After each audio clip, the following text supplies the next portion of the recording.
இலங்கை கடற்பரப்பில் அத்துமீறி நுழைந்த நிலையில் தலைமன்னார் கடற்பரப்பில் கடந்த மாதம் 30 இந்திய மீனவர்கள் எல்லை தாண்டி மீன்பிடித்த நிலையில் இலங்கை கடற்படையினரினால் கைது செய்யப்பட்டிருந்தனர். பின்னர் குறித்த மீனவர்கள் மன்னார் நீதிமன்றத்தில் ஆஜர்படுத்தப்பட்டு விளக்குமறியலில் வைக்கப்பட்டிருந்தனர்.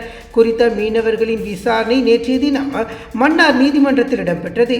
இதன்போது குறித்த மீனவர்கள் மன்னார் நீதிமன்றத்தில் ஆஜர்படுத்தப்பட்டனர். இதன்போது முதலாம் மற்றும் இரண்டாம் குற்றச்சாட்டுகளுக்கு 10 வருடங்கள் ஒத்திவைக்கப்பட்ட தலா 12 மாத சிறை தண்டனை விதிக்கப்பட்டது.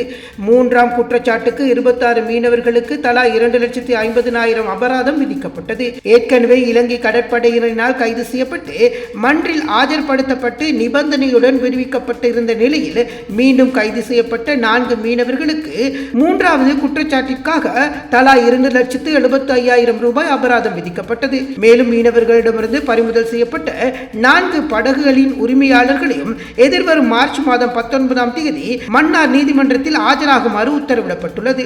இதன்போது படகு தவிர்ந்த ஏனைய சான்று பொருட்களை அரசு உடைமையாக்க நீதவான் உத்தரவிட்டார்.